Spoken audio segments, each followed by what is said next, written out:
दोस्तों नमस्कार, मेरा नाम राहुल देव। मैं प्रतिमा क्लासेस के यूट्यूब चैनल पर आपका एक बार फिर से स्वागत और अभिनंदन करता हूं। आज जो है हम लोग जीएस के एक नए पार्ट हिस्ट्री के बारे में पढ़ेंगे, ठीक है ना। भारतीय इतिहास के बारे में जानेंगे कि भारतीय इतिहास कहाँ से शुरू होता है और कहाँ तक है, ठीक है। उम्मीद है कि इस महामारी के दौर पर आप सुरक्षित होंगे, ठीक है। घर में रहिए, सुरक्षित रहिए और ऑनलाइन स्टडी करते रहिए, ठीक है ना, क्योंकि स्टडी को रोकना कोई बहुत बड़ी बहादुरी की बात नहीं होगी। आप ये सोच रहे हैं कि लॉकडाउन खुलेगा, हम कोचिंग करेंगे, तब जाके जो है कि हम फिर से पढ़ना स्टार्ट करेंगे, तो ये आपकी गलती होगी। आपको अभी बहुत पर्याप्त समय मिलेगा, दिन भर का आपके पास समय है, कोई काम है नहीं, तो अपने स्टडी पर फोकस कीजिए। चैनल को लगातार देखते रहिए। यहाँ से जो चीज़ें मिलती हैं वो बहुत इंपॉर्टेंट चीज़ें होती हैं। हम लोग कोशिश करते हैं कि वही चीज़ों को बताया जाए जो परीक्षा की दृष्टि से इम्पोर्टेंट हो। तो आइए देखते हैं भारत का इतिहास।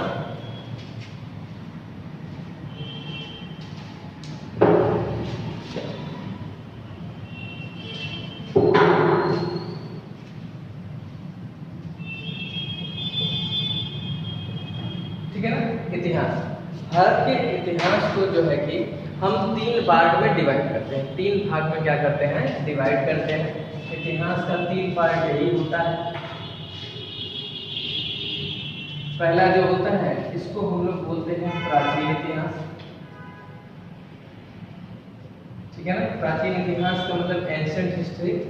उसके बाद शुरू होता है आपका मध्यकालीन इतिहास, मध्यकालीन इतिहास, ठीक है ना। मध्यकालीन इतिहास शुरू होता है, ठीक है। और लास्ट में आपका आता है तीसरा जो पार्ट होता है वो है आपका आधुनिक भारत का इतिहास, ठीक है ना। यही 3 पार्ट में इतिहास को डिवाइड किया गया है। आज सिर्फ और सिर्फ इंट्रोडक्शन क्लास चलेगा। आज केवल इतिहास के बारे में हम लोग बताएंगे, कैसे कैसे हुई, थोड़ी सी भूमिका बनाया जाएगा। और नेक्स्ट पार्ट जो भी बनेगा उसमें हम लोग डिटेल से हर सब्जेक्ट, हर पार्ट, इतिहास के हर पार्ट को पढ़ा जाएगा, ठीक है ना। प्राचीन इतिहास का मतलब वो इतिहास जिसका साक्ष्य जो हो, क्या हो, लिखित रूप से न हो, थोड़े बहुत लिखित साक्ष्य मिले हो, थोड़े बहुत अभिलेखों से जो साक्ष्य मिलते हैं उनको हम लोग किस में रखते हैं, प्राचीन इतिहास में रखते हैं। मान लिया जाए कि मानव की उत्पत्ति से लेके, ठीक है ना, और मोहम्मद बिन कासिम के आक्रमण तक की जो बात होती है, यानी उनके अरबों के आक्रमण तक की जो बात होती है वो प्राचीन इतिहास है, ठीक है ना। प्राचीन इतिहास के बाद से मध्यकालीन इतिहास में अरबों के आक्रमण से लेके औरंगजेब की मृत्यु, यानी औरंगजेब की मृत्यु कब हुई थी, तो 1707 में हुई थी, अहमदनगर दुर्ग में हुई थी। तो वहां से लेके यहाँ से 712 ईस्वी से लेके 1707 ईस्वी तक जो होता है वो आपका क्या चलता है, मिडवल हिस्ट्री पढ़ता चलता है। मध्यकालीन इतिहास 707 ईस्वी को औरंगजेब की मृत्यु हो गई थी अहमदनगर दुर्ग में, और वहीं से मध्यकालीन इतिहास समाप्त होता है और उत्तरोत्तर मुगल काल क्या हो जाता है, शुरू हो जाता है, जो कि आधुनिक भारत के इतिहास है। हालांकि आपको पता ही होगा कि 1498 में ही यूरोपीय जो थे वो भारत पर पहुंच चुके थे। पहला यूरोपीय यात्री आपको पता है वास्को डी गामा था, जो भारत में पहुंचा था, ठीक है। इसके बाद से आधुनिक भारत का इतिहास, आधुनिक भारत के इतिहास में मैं दोस्तों ये बताना चाहूंगा कि ये सबसे इम्पोर्टेंट चैप्टर है। आधुनिक भारत का इतिहास भारतीय इतिहास का सबसे महत्वपूर्ण चैप्टर है परीक्षा की दृष्टि से, क्योंकि मैक्सिमम जो क्वेश्चन बनते हैं, जो सबसे ज्यादातर जो क्वेश्चन बनते हैं वो आधुनिक भारत के इतिहास से ही क्वेश्चन बनते हैं। इसका मतलब ये नहीं है कि इन दोनों की उपयोगिता खत्म हो जाती है, इन दोनों की उपयोगिता समाप्त हो जाती है, ऐसी कोई बात नहीं। लेकिन ज्यादातर जितने भी क्वेश्चंस होते हैं वो आधुनिक भारत के इतिहास से आते हैं। और आधुनिक भारत शुरू कहाँ से होता है, 1707 से लेके अब तक मान लिया जाए, ठीक है ना, अब तक ये जो होता है ये आधुनिक भारत है, आधुनिक भारत का इतिहास, ठीक है। तो देखिए सबसे पहले हम लोग जो है आज आधुनिक भारत के इतिहास के इंट्रोडक्शन के बारे में जानेंगे, आधुनिक भारत के बारे में जानेंगे। और आधुनिक भारत में सबसे महत्वपूर्ण जो चीज होती है वो है भारत का राष्ट्रवादी आंदोलन। भारत के राष्ट्रवादी आंदोलनों को देखते हैं, ठीक है ना, कि किस प्रकार से भारत में राष्ट्रवादी आंदोलनों का मूवमेंट हुआ, ठीक है। आइए इसके बारे में जानते हैं। चलिए आइए देखते हैं राष्ट्रवादी आंदोलन, आधुनिक भारत का इतिहास जो है हम लोग चैप्टर उठाए हैं। आधुनिक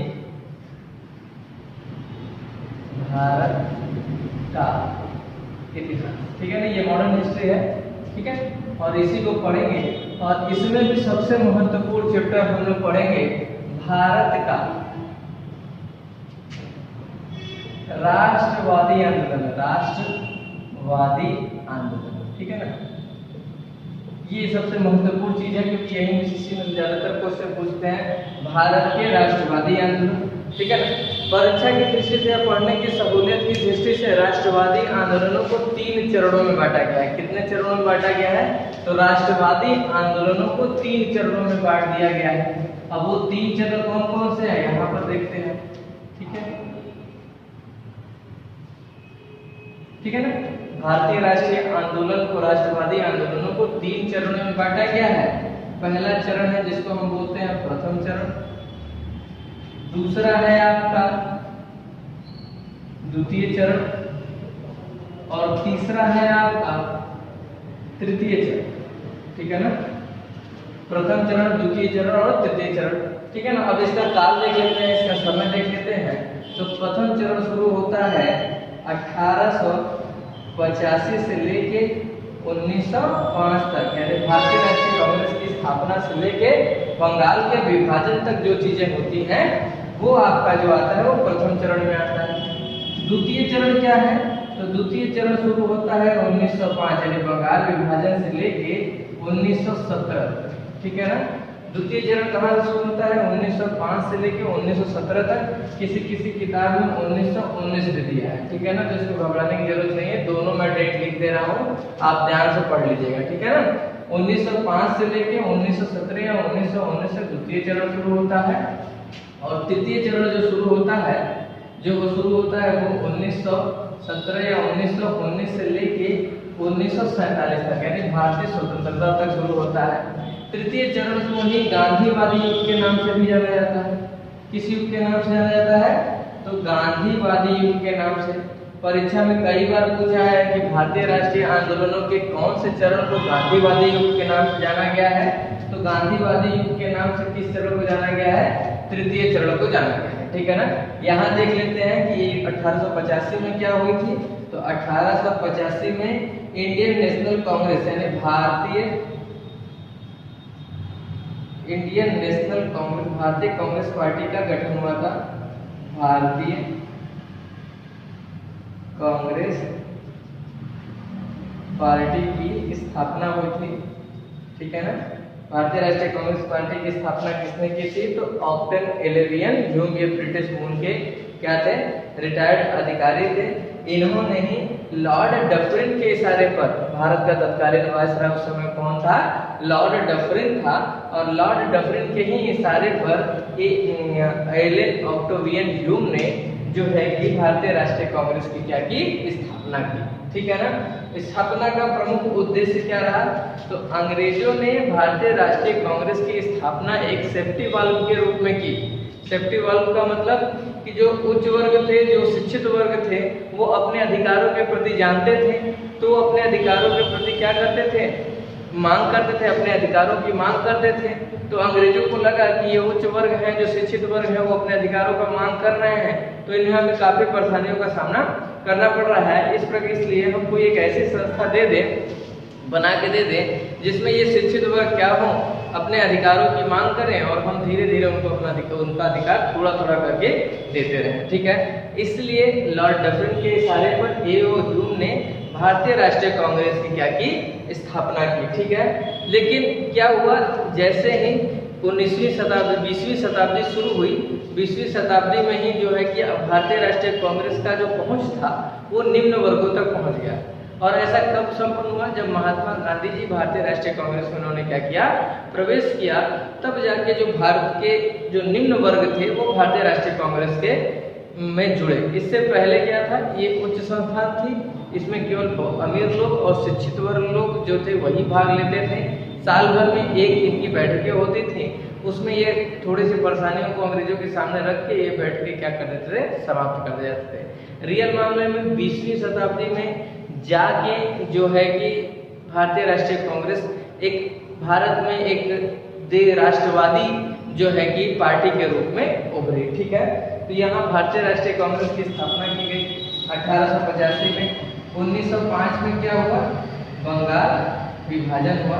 ठीक है ना, 1905 में क्या हुआ, बंगाल विभाजन हुआ। बंगाल विभाजन किसके शासन काल में हुआ? बहुत इंपॉर्टेंट क्वेश्चन है, बार बार पूछता रहता है, चाहे ग्रुप डी लीजिए चाहे एसएससी लीजिए, कभी कभी पीसीएस में भी पूछ लेता है। हालांकि ये नॉर्मल क्वेश्चन है, जनरल क्वेश्चन हो चुका है इसलिए कम पूछता है, लेकिन ये बहुत इंपॉर्टेंट क्वेश्चन बन जाता है कि बंगाल का विभाजन किस गवर्नर जनरल के शासनकाल में हुई? तो लॉर्ड कर्जन के शासनकाल में हुई थी। किसके शासनकाल में हुई? तो लॉर्ड कर्जन के शासनकाल में बंगाल विभाजन हुआ। बंगाल का विभाजन किया क्यों गया? सबसे महत्वपूर्ण बात ये आती है कि बंगाल का विभाजन करने की आवश्यकता क्यों पड़ी? तो इसका सही आंसर यही होगा कि बंगाल क्या था, उस समय सबसे बड़ा सूबा था। म्यांमार था, बांग्लादेश था, उड़ीसा था, बिहार था, असम था, ये बहुत बड़े क्षेत्र से था। और जितने भी राष्ट्रवादी मूवमेंट्स होते थे वहीं से क्या होते थे, उभरते उठते थे। और अंग्रेजों को उनको दमन करने में क्या होती थी, काफी समस्या होती थी। तो 1905 में लॉर्ड कर्जन ने डिसाइड किया कि हम क्या कर लेते हैं, बंगाल को विभाजित कर लेते हैं और उड़ीसा तथा बिहार को क्या कर दिया जाए, बंगाल से अलग कर दिया जाए। क्योंकि असम पहले ही अलग हो चुका था, तो केवल मुद्दा उड़ीसा और बिहार का, इसलिए 1905 में लॉर्ड कर्जन ने बंगाल विभाजन किया।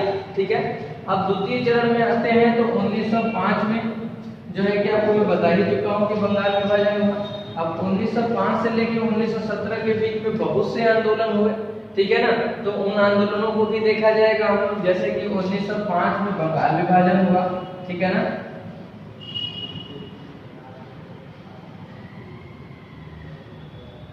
। 1906 में मुस्लिम लीग की स्थापना हुई। मुस्लिम लीग की स्थापना हुई। 1907 में सूरत अधिवेशन में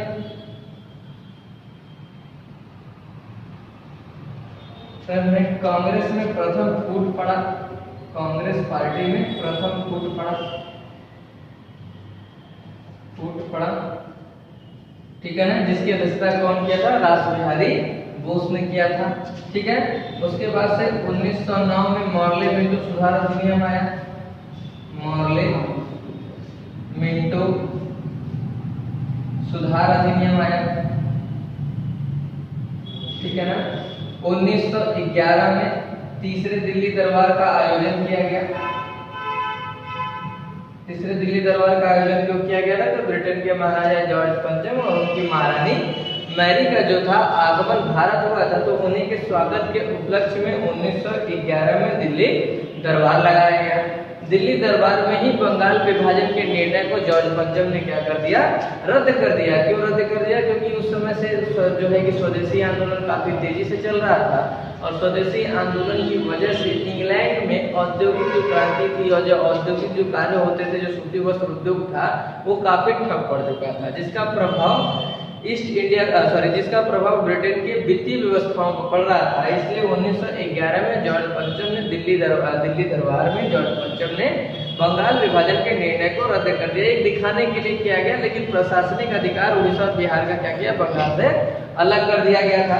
उसी के बाद 1911 में एक महत्वपूर्ण काम भी हुआ। 1911 में अंग्रेजों ने अपनी नई राष्ट्रीय राजधानी किसको बनाया, दिल्ली को बनाया। इससे 1911 से पहले अंग्रेजों की जो राजधानी थी वो कलकत्ता थी। तो अब आप ये सोच के हमें बताइएगा नेक्स्ट चैप्टर में या कमेंट बॉक्स में कि आखिर क्या कारण था कि अंग्रेजों ने कलकत्ता के स्थान पर दिल्ली को सबसे उपयुक्त स्थान राजधानी बनाने का सबसे उपयुक्त स्थान चुना। ठीक है, चलिए कमेंट बॉक्स में बताइएगा, तो बताइएगा जरूर, लेकिन मैं भी बता दे रहा हूँ आपको। क्योंकि क्या था, आप भारत का मैप देखेंगे तो कलकत्ता जो था एक कोने में था। ठीक है ना, जिसकी वजह से अंग्रेजों को भारत के प्रत्येक जगह पर विद्रोह को दमन करने में क्या होती थी, दिक्कत होती थी। वो एक तरीके से पूरे भारत पर निगरानी एक कोने से नहीं कर पा रहे थे। उन्हें किसी सेंटर पार्ट की आवश्यकता थी, और सेंटर पार्ट दिल्ली से ज्यादा उपयुक्त स्थान कोई और नहीं था। दूसरा प्रमुख कारण ये था, चूंकि कलकत्ता थी, ठीक है ना, कलकत्ता में क्या था बीच गर्मी भी पड़ती थी और सर्दी भी पड़ती थी, ठीक है ना। तो 6 महीने के लिए इनकी राजधानी कलकत्ता हुआ करती थी और 6 महीने के लिए इनकी राजधानी शिमला हुआ करती थी। तो इनको राजधानी ट्रांसफर करने में क्या होती थी, काफी दिक्कत होती थी। चूंकि दिल्ली से शिमला की दूरी कम थी और कलकत्ता से शिमला की दूरी ज्यादा थी, तो यह भी एक वजह था कि दिल्ली को राष्ट्रीय राजधानी बनाने की घोषणा 1911 में की गई। रियल मामले में 1912 में दिल्ली राष्ट्रीय राजधानी बनी और उसी समय एक कांड हुआ 1912 में जिसको बोला गया लॉर्ड हार्डिंग बम कांड। लॉर्ड हार्डिंग बम कांड, ठीक है ना। दिल्ली दरबार किसके शासनकाल में लगाया गया था, तो लॉर्ड हार्डिंग के शासनकाल में लगाया गया था। कलकत्ता से एक भारी जुलूस में लॉर्ड हार्डिंग जो था वो दिल्ली जा रहे थे, तभी क्रांतिकारियों ने उनके काफिले पर क्या कर दिया, बम फेंक दिया, जिसकी वजह से लॉर्ड हार्डिंग क्या हो गए, घायल हो गए, ठीक है। 1912 के बाद से 1914 सबसे महत्वपूर्ण होता है, ठीक है ना। 1914 में क्या होता है, तो 1914 में कामागाटा मारू प्रकरण होता है। कौन सा प्रकरण होता है, तो कामागाटा मारू प्रकरण होता है, ठीक है ना। कामागाटा मारू प्रकरण में पूछा गया क्वेश्चन है कि कामागाटा मारू क्या था, तो कामागाटा मारू क्या था, एक जहाज था, ठीक है ना। इसके बाद से इधर का मैं मिटा दे रहा हूं। 1915 में गांधी जी का आगमन भारत हुआ। कहां से गांधी जी आए थे, ये भी बहुत बड़ा प्रश्न बनता है। तो गांधी जी कहां से भारत आए थे, तो दक्षिण अफ्रीका से आए थे। कहां से आए थे, दक्षिण अफ्रीका से आए थे। ये भी पूछा जाता है गांधी जी कहां गए थे सबसे पहले, तो गांधी जी इंग्लैंड गए थे बैरिस्ट्री की पढ़ाई के लिए।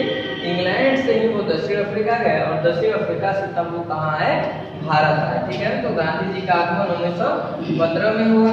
1916 में होम रूल लीग की स्थापना हुई। होम रूल लीग की स्थापना हुई, ठीक है ना। होम रूल लीग की स्थापना किसने की, तो बाल गंगाधर तिलक और एनी बेसेंट दोनों लोग मिलकर जो है स्थानीय स्वशासन की क्या किया, स्थापना की, गृह स्वशासन का। 1917 में आपका क्या हुआ, चंपारण हुआ, ठीक है ना। चंपारण सत्याग्रह गांधी जी का भारत में प्रथम सत्याग्रह था, ठीक है ना। बहुत पूछा जाता है कि गांधी जी का भारत में प्रथम सत्याग्रह कौन था, तो चंपारण सत्याग्रह जो था वो गांधी जी का, चंपारण सत्याग्रह जो था वो गांधी जी का भारत में प्रथम सत्याग्रह था। इसके बाद से 1918 में खेड़ा आंदोलन, 1919 में अहमदाबाद मिल मजदूर आंदोलन, अहमदाबाद मिल मजदूर आंदोलन, ठीक है। 1919 में ही 13 अप्रैल 1919 को जलियांवाला बाग हत्याकांड, जलियांवाला बाग हत्याकांड, जिसका आरोपी कौन था, जनरल डायर था। 1919 में ही एक एक्ट आया जिसको बोला गया रॉलेट एक्ट, रॉलेट एक्ट बोला गया, ठीक है ना। क्या बोला गया, रॉलेट एक्ट बनाया गया। 1920 में गांधी जी ने असहयोग आंदोलन शुरू किया, गांधी जी ने असहयोग आंदोलन शुरू किया, ठीक है। गांधी जी ने आंदोलन शुरू किया, ठीक है। गांधी जी का सहयोग आंदोलन 1920 में शुरू हुआ, ठीक है ना। चलिए अब इधर मिटाते हैं।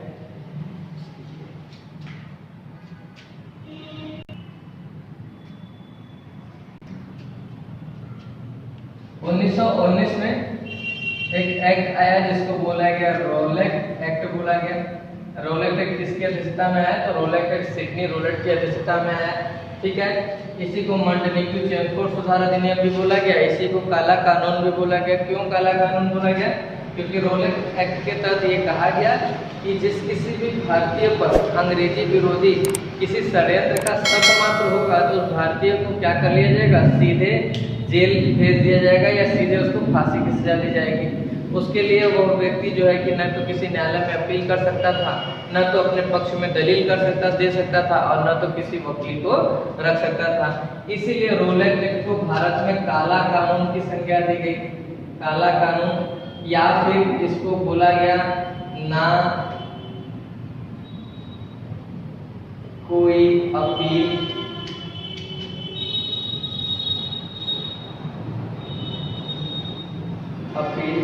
ना कोई अपील, ना कोई दलील और ना कोई वकील वाला कानून बोला गया इसको। इसलिए इसको भारत में क्या बोला गया? काला कानून बोला गया। और रोलेट एक्ट के बाद से 1920 में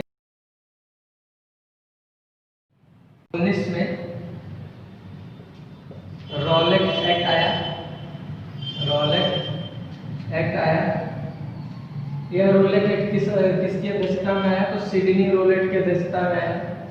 सिडनी रोलेट की अध्यक्षता में आया, ठीक है ना। और इसी एक्ट को काला कानून बोला गया। भारत में क्या बोला गया?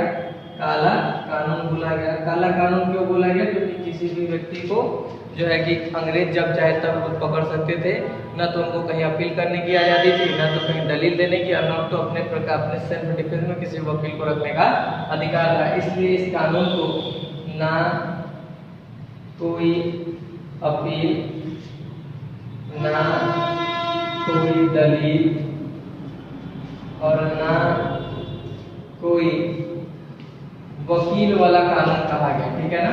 इससे देखिए यहाँ तक जो होता है वो भारतीय राष्ट्रीय आंदोलनों का दूसरा चरण रहता है। अब यहाँ से जो होता है भारतीय राष्ट्रीय आंदोलन का तीसरा चरण शुरू होगा।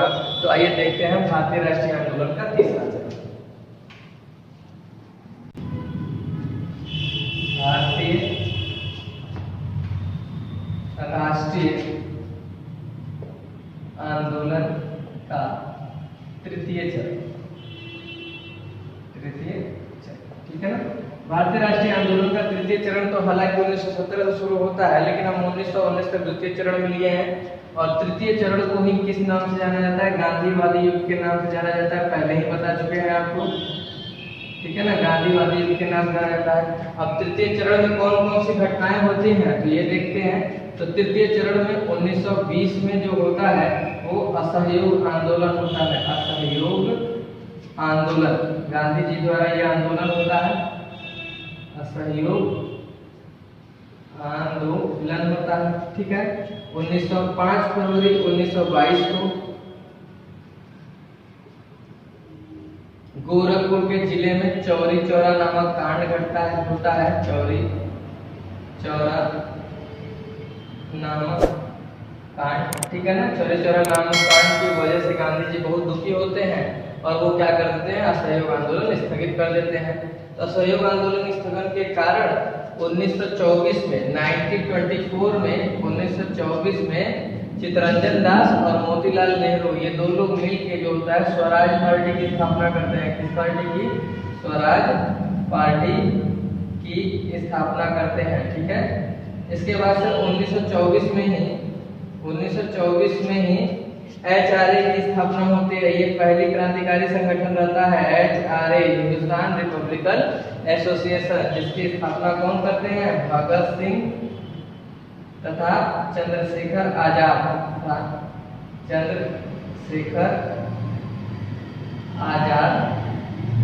इसमें सचिंद्र सान्याल भी रहते हैं। सचिंद्र सान्याल, ठीक है ना। ये भी रहते हैं, ये तीनों लोग भगत सिंह, चंद्रशेखर आजाद और सचिंद्र सान्याल रहते हैं। 1924 है, इसको 24 जानिएगा, ठीक है। उसके बाद से 1927 में या 1928 में भारत में साइमन कमीशन का आगमन होता है। साइमन कमीशन का आगमन होता है 1927-28 में। साइमन कमीशन को व्हाइट मैन कमीशन कहा गया। व्हाइट मैन कमीशन इसलिए कहा गया क्योंकि इसमें कोई भी सदस्य भारतीय नहीं था और साइमन कमीशन के भारत आने का उद्देश्य था जलियांवाला बाग हत्याकांड और रोलेट एक्ट की प्राथमिकता की न्यायिक जांच करना। क्योंकि दोनों भारत से रिलेटेड थे, इसलिए कोई सदस्य भारतीय न होने की वजह से इसका विरोध हुआ। इसका विरोध बम्बई और लाहौर दोनों जगह पर हुआ। बम्बई में ज़्यादा विरोध हुआ, लाहौर में भी हुआ, और लाहौर में ही आंदोलन के दौरान अंग्रेजी अधिकारी स्टार्टर्स ने लाठीचार्ज का आदेश दिया, जिसमें लाला लाजपत राय के सिर पर लाठी लगी और लाला लाजपत राय की क्या हो गई, मृत्यु हो गई। ठीक है, उसके बाद से 1929 में 1920 में कांग्रेस का लाहौर अधिवेशन हुआ। कांग्रेस का लाहौर अधिवेशन हुआ, ठीक है ना, लाहौर अधिवेशन हुआ। ये कहाँ पर हुआ, तो रावी नदी के तट पर हुआ, रावी नदी के तट पर हुआ। और यहीं पर भारत का सबसे पहला स्वतंत्रता झंडा क्या किया गया, स्वतंत्र झंडा फहराया गया। ठीक है, और उसके बाद प्रत्येक वर्ष 26 जनवरी को भारत का स्वाधीनता दिवस मनाने का क्या लिया गया, निर्णय लिया गया। उसके बाद से 1930 में सविनय अवज्ञा आंदोलन गांधी जी ने शुरू किया, सविनय अवज्ञा आंदोलन शुरू किया। ठीक है ना, 1930 में ही 1930 में ही सितंबर 1930 में प्रथम गोलमेज सम्मेलन का आयोजन किया गया। गोलमेज सम्मेलन का आयोजन किया गया। कहाँ आयोजन हुआ था, तो लंदन में हुआ था।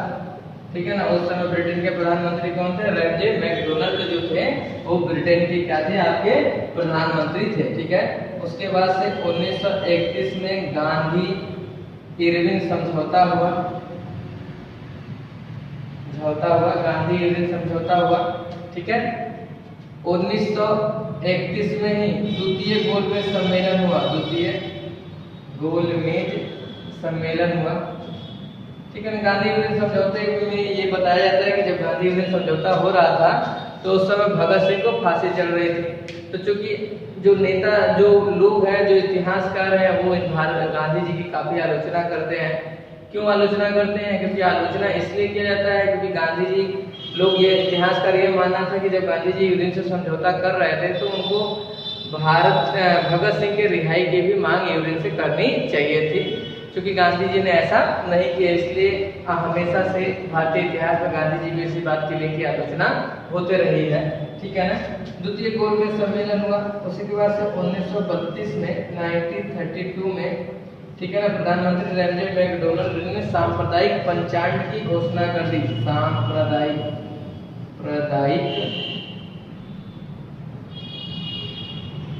पंचांग की घोषणा कर दी। सांप्रदायिक पंचांग के तहत सिखों और मुस्लिमों के अलावा जो दलित वर्ग थे भारत के, उनको भी पृथक निर्वाचन क्षेत्र की सुविधा दी गई।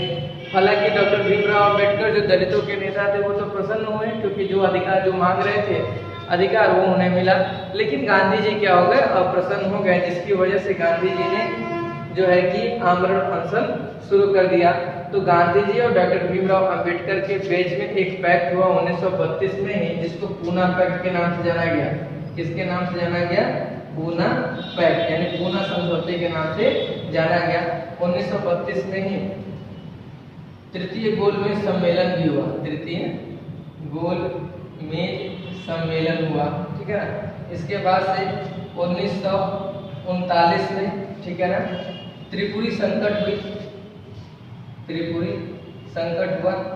ये भारतीय राष्ट्रीय कांग्रेस की पार्टी को लेकर, अध्यक्ष पद को लेकर हुआ था। ठीक है, 1940 में, 1939 के बाद से 1940 में अगस्त प्रस्ताव आता है, अगस्त प्रस्ताव आता है, जिसमें भारत को डोमिनियन स्टेट बनाने की भी मांग होती है। 1942 में क्रिप्स मिशन भारत आता है, क्रिप्स मिशन भारत, ठीक है ना, क्रिप्स मिशन। 1942 में ही भारत छोड़ो आंदोलन होता है, भारत छोड़ो आंदोलन होता है। देखिए, आप लोग बहुत कहेंगे कि डेट क्यों नहीं बदला, डेट क्यों नहीं बदला। तो डेट जो होता है, वो इंट्रोडक्शन क्लास चल रहा है, इसमें डेट की आवश्यकता नहीं है। जब हम एक एक आंदोलनों के बारे में बताएंगे तो समुचित विस्तृत रूप से हम बताएंगे आप लोगों को, ठीक है ना, तब उसमें डेट की जो होगी बातें होंगी। ठीक है, तो देखिए 1942 में भारत छोड़ो आंदोलन हुआ।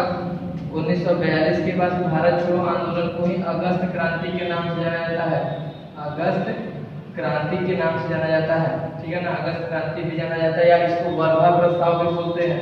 क्या बोलते हैं? वर्धा प्रस्ताव, ठीक है, वर्धा प्रस्ताव भी कहा जाता है, ठीक है। 1945 में बेबेल योजना,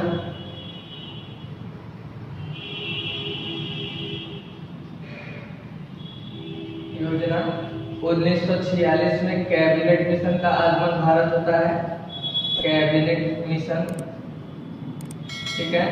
इसमें 3 सदस्य थे, sir Stafford, Lord Patrick Lawrence और एबी अलेक्जेंडर, ये भी बताया जाएगा। 1947 में माउंट बेटन योजना आती है, माउंट बेटन योजना, और माउंट बेटन योजना के तहत ही 1947 में भारत को क्या मिल जाती है? स्वतंत्रता। भारत को स्वतंत्रता मिल जाती है, और भारत और पाकिस्तान नाम के क्या बनते हैं? 2 डोमिनियन स्टेट बनते हैं, ठीक है। तो देखिए यह जो रहा ये भारत के राष्ट्रवादी आंदोलनों का रहा, एक एक घटना के बारे में बताया गया, डेट बताया गया है। अब जब हम आगे का पार्ट पढ़ाएंगे तो जो हम है भारतीय राष्ट्रीय कांग्रेस की स्थापना से शुरू किया जाएगा, भारतीय राष्ट्रीय कांग्रेस के बाद से बंगाल विभाजन, एक एक टॉपिक में, एक एक पार्ट में कम से कम 2-2 टॉपिक हम लोग कवर करते चलेंगे, और नेशनल मूवमेंट को बहुत ही डीपली और बहुत ही अच्छे तरीके से इसको पढ़ा जाएगा, ठीक है ना। निश्चित रहिए, अगर आप इसको पढ़ लेंगे, एक एक मूवमेंट के बारे में जान जाएंगे, तो आधुनिक भारत के इतिहास में विशेषकर राष्ट्रवादी आंदोलनों में किसी प्रकार का कोई दिक्कत आपको नहीं होगा, ठीक है। उम्मीद करते हैं कि ये वीडियो आपको पसंद आया हो। अगर पसंद आया होगा तो प्लीज़ लाइक कीजिएगा और सब्सक्राइब कीजिएगा और कमेंट भी कीजिएगा, ठीक है। धन्यवाद।